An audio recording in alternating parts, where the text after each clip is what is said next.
हमारे साथ संजय राउत साहब है, उनसे बात करते हैं। सर, एनसीपी शरद पवार साहब के हाथ से निकल गई, अजित पवार को मिल गई। अजित पवार को मिल गई है, लेकिन पार्टी शरद पवार साहब ने बनाई।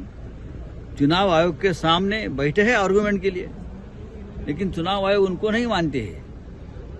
या अरे गहरे, आयाराम गयाराम, एकनाथ शिंदे, ये कौन अजित पवार, उनके हाथ में पार्टी दी जाती है। ये भारतीय चुनाव आयोग नहीं है, ये मोदी शाह जी का चुनाव आयोग है और इसलिए सब हो रहा है। ये पैकेज है कि आप पार्टी तोड़ो, भ्रष्टाचार करो और पार्टी के साथ हम अपने साथ हमारे साथ आइए, चुनाव आयोग आपको पार्टी और सिंबल दे देगा। ये एक पैकेज है, ये पॉलिटिकल पैकेज है। देश में जो एक नया ट्रेंड चल रहा है, लेकिन इससे लोकतंत्र को बहुत बड़ा खतरा होता है।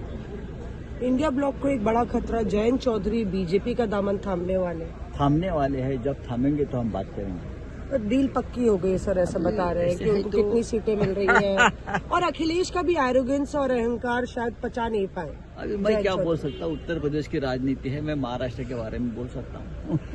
सर, वैसे तो आप बोल सकते हैं, पर आप बोलेंगे लेकिन ठीक नहीं है।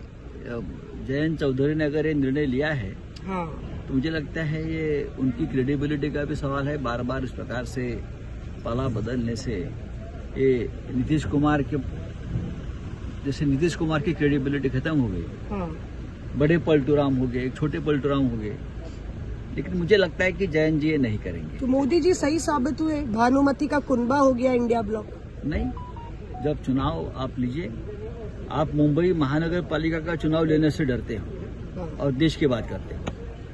शुक्रिया हमसे बात करने के लिए। संजय राउत यहाँ पे कहते हुए कि शरद पवार जहाँ खड़े होते हैं वहीं से पार्टी शुरू होती है और उद्धव जहाँ से खड़े होते हैं वहीं से पार्टी शुरू होती है। जहाँ तक जयंत चौधरी का सवाल है, उनके लिए ये कदम जो है आयाराम गयाराम की पॉलिटिक्स में अच्छा नहीं होगा। मौसमी सिंह, दिल्ली आज तक।